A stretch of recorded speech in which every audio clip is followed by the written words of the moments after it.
A visit with our pet health correspondents from the Bulger Veterinary Hospital, a recap from this year's National Night Out, and an update from the Fire Department and the Department of Public Works about our current drought situation. All of these stories and more coming up on this edition of the North Andover Journal.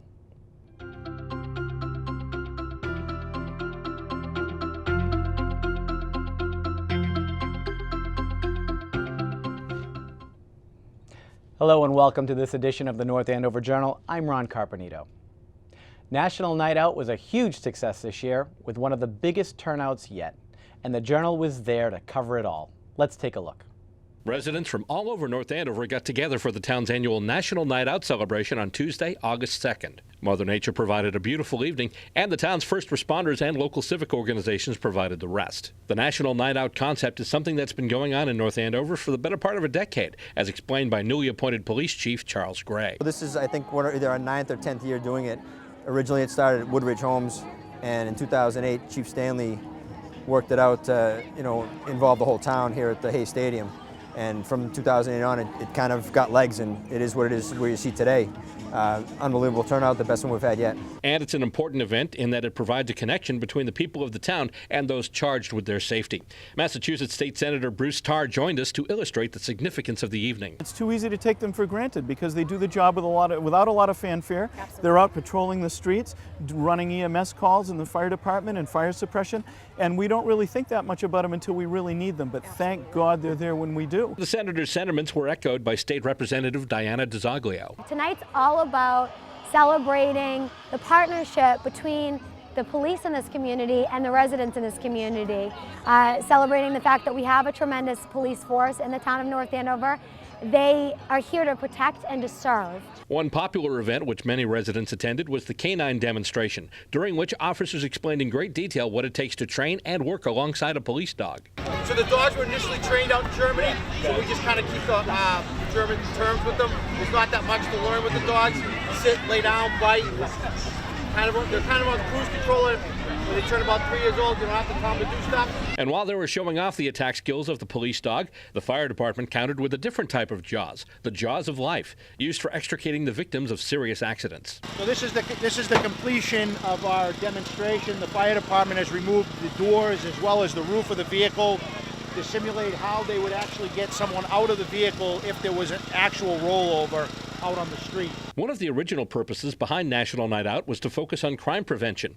And while that's still one of the central purposes of the event, it isn't the only reason behind the celebration here in North Andover. Chief Gray explains. A lot of people equate it to like a city where, like Boston has it, where it's crime prevention night, but for us it's more of we think we're doing a pretty good job and we want to get to know our neighbors even more. So let's have an event where everyone can come out and just have a blast. One of the special presentations made by the police department was a salute to recently retired police chief Paul Gallagher. The salute included local residents as well as Senator Tarr and Representative DiZoglio. The concept for the National Night Out event started in 1984 and has been celebrated by numerous communities across the country. And if the turnout and enthusiasm here in North Andover is anything to go by, the National Night Out is a celebration that will continue on for many years to come. For the North Andover Journal, I'm Bill Robert.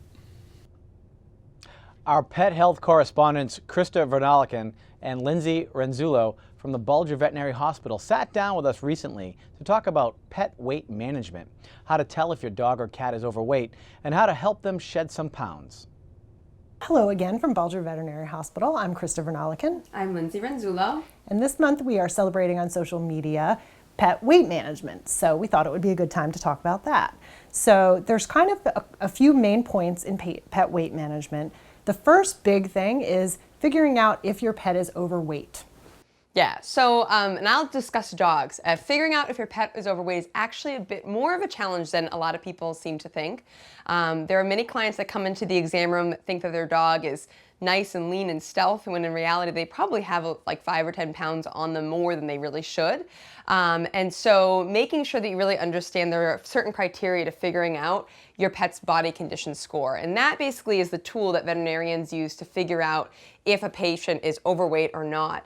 One of the big things is feeling their ribs. And so you shouldn't be able to feel a nice squishy cushion as you're feeling the side of your dog. You should actually have some sort of palpation or ability to actually feel the ribs underneath.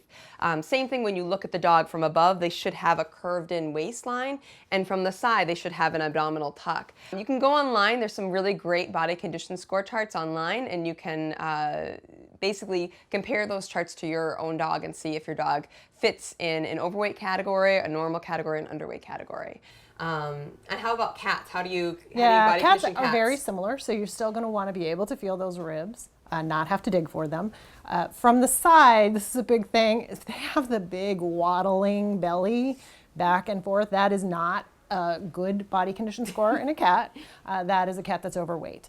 And also from the top, you should have a little bit of an hourglass shape as well. So obesity in cats and dogs is a really large factor in how long our pets will live, and that's why we care so much.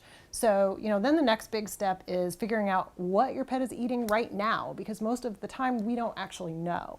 And that's such a good point. And I find it true, especially with dogs, because dogs are always sort of in the kitchen with us when we're cooking and, picking up table scraps from kids that are dropping food and things like that. I remember when I was a kid, my dad would feed my dog with a can like this. And he said, this is just 1 cup. And he would pour it into the bowl.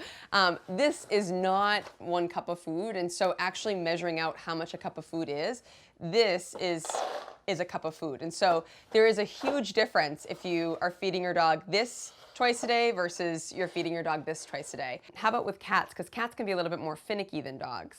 Yeah, I find a lot of people feed their cats free choice. I'm, in general, not much of an advocate of that because you don't know what your cat is eating. You just fill up the bowl for the whole day, and then by the end of the day, it's gone, and you have no idea where they put it, but it's usually in their tummies.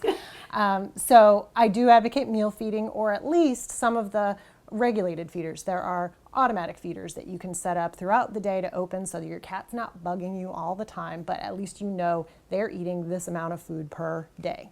And then, treats for cats and dogs, just keep in mind that all of these things add up. So, a treat like this is going to be somewhere around 10 calories each, 5 to 10 calories each.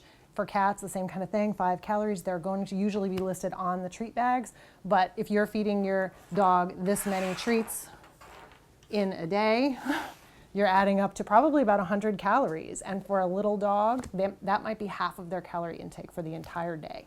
After you find out how much food you're actually feeding your animal per day, the next step really would be to sort of take that information either to your vet or do some online research and figure out what is what's called an RER, or the resting energy requirement for your particular pet. It might give you a better indication of how much your dog or cat should be eating, because dieting too strictly, if you find that your pet is overweight, can actually be harmful for that pet. Cutting calories too fast, making them lose too much weight too quickly can actually have some negative consequences. So it is really important to do it right, do it slowly, definitely to make sure your pet is going to be in a good body condition score. And you notice we didn't talk a ton about exercise. In people and in animals, really it's been found that the calorie intake is much more important than exercise. Exercise is important, absolutely, but really it's how much they're eating that's going to be the biggest factor in weight loss and weight management. So definitely. So that's sort of our spiel on weight management and obesity in pets. Hope you learned a lot. We look forward to seeing you guys next time.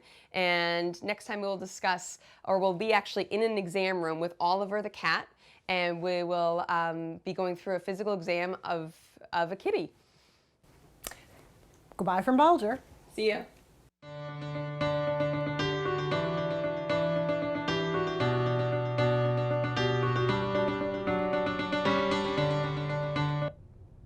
Well, summer vacation is nearing its end in North Andover, and we're getting ready to get back to school.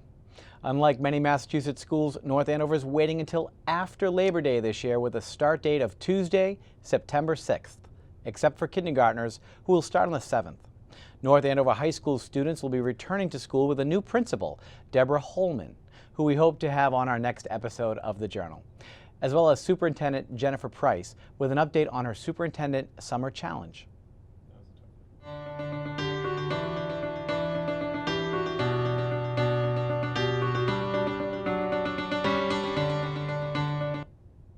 Well, the North Andover Fire Department has a new fire prevention officer, Lieutenant Bob Bonifant. We met with the lieutenant and he told us about some of the recent fires we've had here in North Andover, how they could have been prevented, and what we can do to prevent potential fires moving forward. This is Bob Bonifant. I am the new fire prevention officer for the town of North Andover. If you guys haven't met me, feel free to come down to the station and say hello. Lately, because of the awful dry conditions, we've had several little brush fires in mulch piles, in the mulch beds, in the parking lots of Market Basket, in St. Mike's Church, just due to the fact that the mulch is so extremely dry right now. It's going to take quite a bit of rain to get it soaked enough where we're not going to be concerned about it. So if you're a smoker, just be aware of where you're disposing of your materials, especially in parking lots when you're just getting out of your car. Discarded smoking materials, they've actually led to several of our last house fires. Actually, 5 of the last house fires are directly related to smoking materials not being discarded properly, or just simply neglect on the smokers' part. We don't want to be beating up on the smokers, but we're just trying to make sure that you're aware of the results of improper discarding of materials. Secondly, we've had a couple of fires now. We had one on Wire Hill recently where from someone who had started a cooking fire. I don't know if they put it out properly or if they just let it kind of die out on its own, but we had a rekindle which burnt up about an strong acre of land on Wire Hill. So we just need people to be extremely conscientious of what they are doing, especially around fire and campfires, which leads us to, if you're doing a fire pit. Fire pits, a lot of the commercially available ones have the screen on top of them. We would greatly appreciate you using that at this time of the year. But in reality, our recommendation until we get some rain is not to use them at all. Any embers that fly away is the potential to get something going very quickly with the dryness that is out there. So any help that you can give us in that respect will be appreciated. Now in the future, during the journal segments, I'd love to be talking about smoke detectors at some point, especially going into the fall, changing batteries.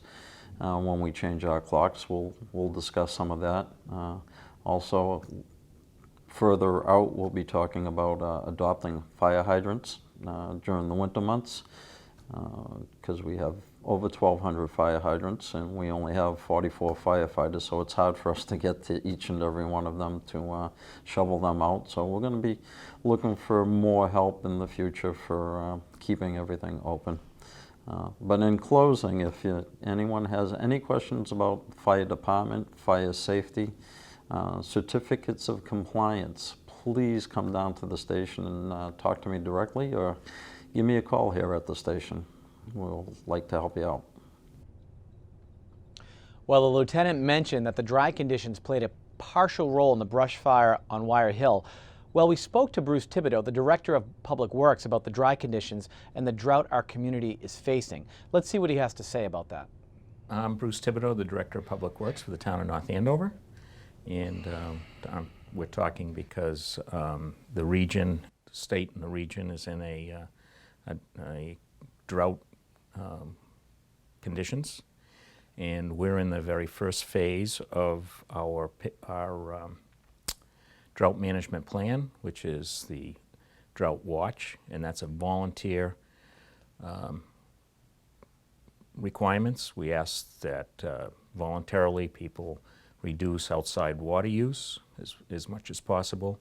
For instance, limit use to between 7 o'clock at night and 8 o'clock at night to 6 o'clock in the morning, and try to only irrigate every 3 days.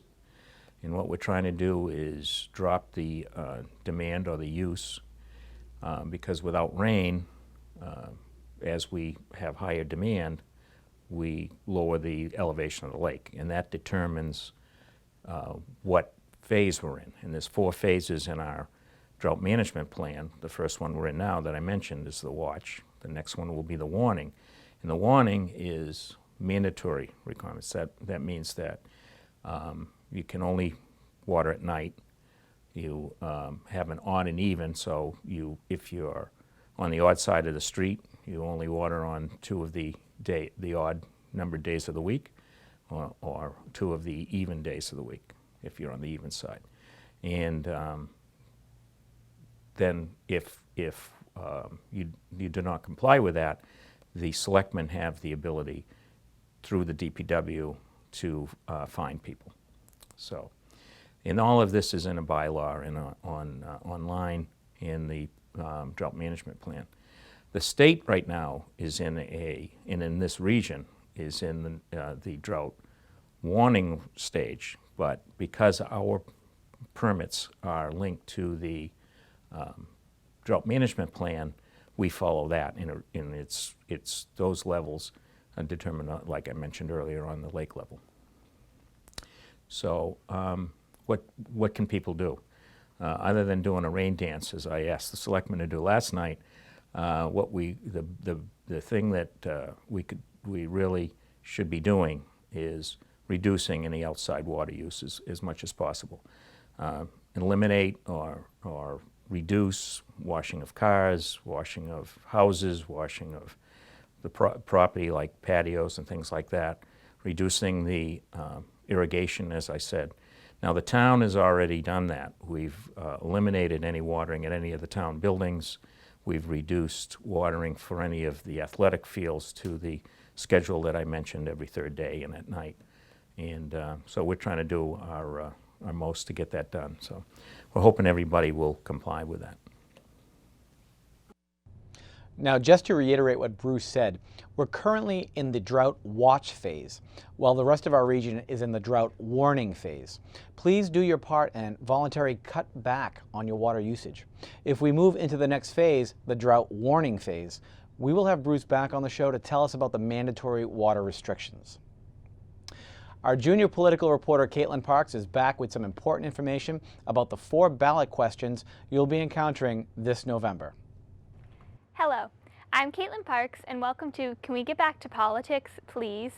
These past few weeks, all eyes have been on presidential candidates as the Republican and Democratic conventions have come to a close and history was made. As many people are deciding who they'll vote for on the federal level in November, there are also some things that we need to think about on the state and local levels. Today I'd like to explain the 4 Massachusetts ballot questions that will appear on your ballot when you vote this November. Question 1 relates to gambling. A yes vote would allow a second slots parlor to be added in Massachusetts. The 2011 gambling law currently allows for up to 3 resort casinos and 1 slots parlor. The slots parlor license is owned by Penn National Gaming, which operates Plainridge Park Casino in Plainville, Massachusetts. A no vote would mean no new slots parlors would be built in Massachusetts. Question 2 concerns education. A yes vote authorizes the approval for up to 12 new charter schools or enrollment expansions in existing charter schools by the Massachusetts State Board of Elementary and Secondary Education per year. A charter school is by definition a publicly funded independent school established by teachers, parents, or community groups under the terms of a charter with a local or national authority. Basically, it is a state-funded private school, usually, but not always, in areas with poor education that uses a lottery system for accepting students. A no vote would result in no new charter schools being built, and the money would go towards something else in the education budget, such as more teachers, textbooks, or school supplies for pre-existing public schools. Question 3 involves animals. A vote yes would prohibit the sale of eggs, veal, or pork from a farm animal confined in a cruel manner. Defined as confined so as to prevent a covered animal from lying down, standing up, fully extending the animal's limbs, or turning around freely.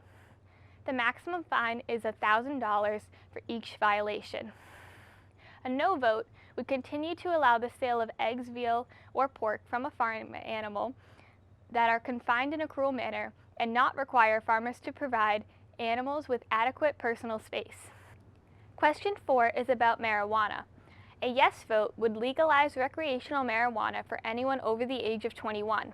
Anyone over 21 could smoke marijuana as they pleased under the same restrictions as tobacco, where it can only be smoked in designated areas. It wouldn't come into play until 2018 and it would be taxed. If voted no, marijuana would not be legalized for recreational purposes, but would continue to be used and sold medicinally, and things would stay as they are. Anyone caught using or selling marijuana for recreational purposes or without a medicinal license would be punished. You can find more information on the ballot questions on the Secretary of State's website or on ballotpedia.org. Please remember that the primary this year is on Thursday, September 8th, and the general election is on Tuesday, November 8th. North Andover residents will vote at North Andover High School, and polls will be open from 7 a.m. to 8 p.m. If you are unable to attend, you can stop by the town hall or go to their webpage to pick up an absentee ballot so that you can vote early.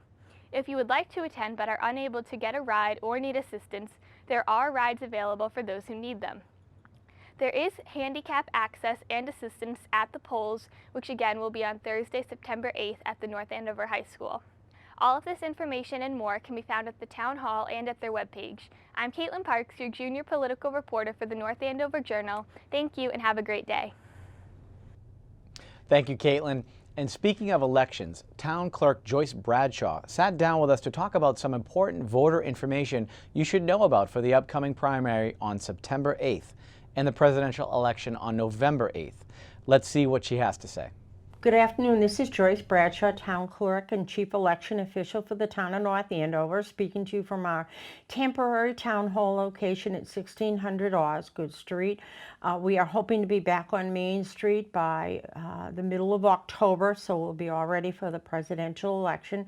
Here to give you some information on checking your voter registration status. I will put this up. We have it on our website. It's a 123voter.com website that's an excellent resource. You can just go right onto that location. It tells you if you're registered to vote. So if you put your name and address and date of birth, it tells you if you're registered here or wherever you might be registered and if you're an active or inactive voter. And if you are not registered or need to change address for any reason, you can go actually right online, and there's just a link there that you click on. You can register to vote online. It works very well. The minute we receive it, we send you an acknowledgement notice that you are registered, and you have to do that by the 19th of October. To be eligible to vote in the presidential election. We do have a September primary election, but the date was last Friday to register to vote.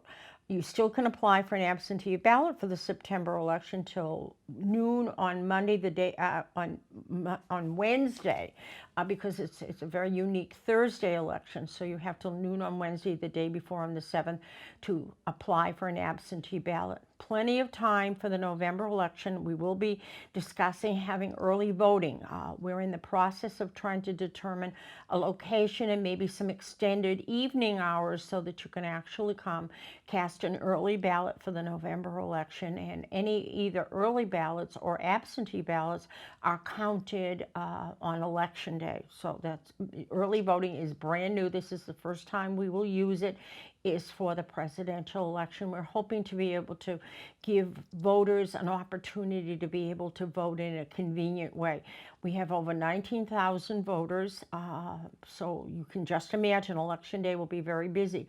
We will be opening the polls an hour early at 6 a.m., which we normally do for the presidential election, so that helps commuters. But also the fact of where we are anticipating a very high turnout, we want to have everybody have a convenient way to be able to vote ahead of time if that's appropriate. So look for more information coming out about early voting. That will not start till the 24th of October. And we anticipate having ballots available for absentee voting probably around the middle of October. So you look for updates there. It's recommended that, especially with traffic issues or people that have a hard time getting out, that we can either do them in person here at the office, or you can request a ballot by mail. The application to request the ballot is right on that same website, or you can just send us a little note with, please send me an absentee ballot, give us your name, address, where you live in North Andover. If you want it mailed elsewhere or to a family member, just put that right on there. So it could not be easier. We also recommend, if you have questions about anything at all, just give our office a call at 978-688-9501, or you can send me an email at jbradshaw@northandoverma.gov, and we're happy to help you in any way. So we appreciate any information that we can get out ahead of time, and please continue to watch for updates on the cable station as to location and hours of early voting and where our actual physical office is going to be located then. And I thank you very much. Franklin Elementary School's soon-to-be fourth grader Henry Schutzbank paid the Board of Selectmen a visit at their most recent meeting on August 15th to confront them about the condition of the Drummond Park playground, stating that the first issue with the Drummond playground is that it's falling apart. Henry mentioned that there are multiple safety concerns with the condition of the playground, and he asked the board what are their plans to fix the Drummond and other playgrounds around North Andover. Town Manager Andrew Mailer told Henry that we appreciate the recognition that work needs to be done, and I want to let you know that within about 12 months or so, that work is going to begin. Henry was presented with a certificate of appreciation for his efforts. Later on in the Board of Selectmen meeting, William Lynch was sworn in as a firefighter for the North Andover Fire Department. Dan Lannon, former selectman, was sworn in as a lieutenant for the police department, and Sean Daly was sworn in as sergeant. The next Board of Selectmen meeting is set for August 29th at 7 p.m. at the school administration building. And you can catch that meeting live on GovCam, Channel 8 for Comcast and 26 for Verizon. As always, if you have a news story or idea for a segment, please email us at thejournal@northandovercam.org. Well, that'll wrap things up for this week. I'm Ron Carpenito, and thank you very much for joining us.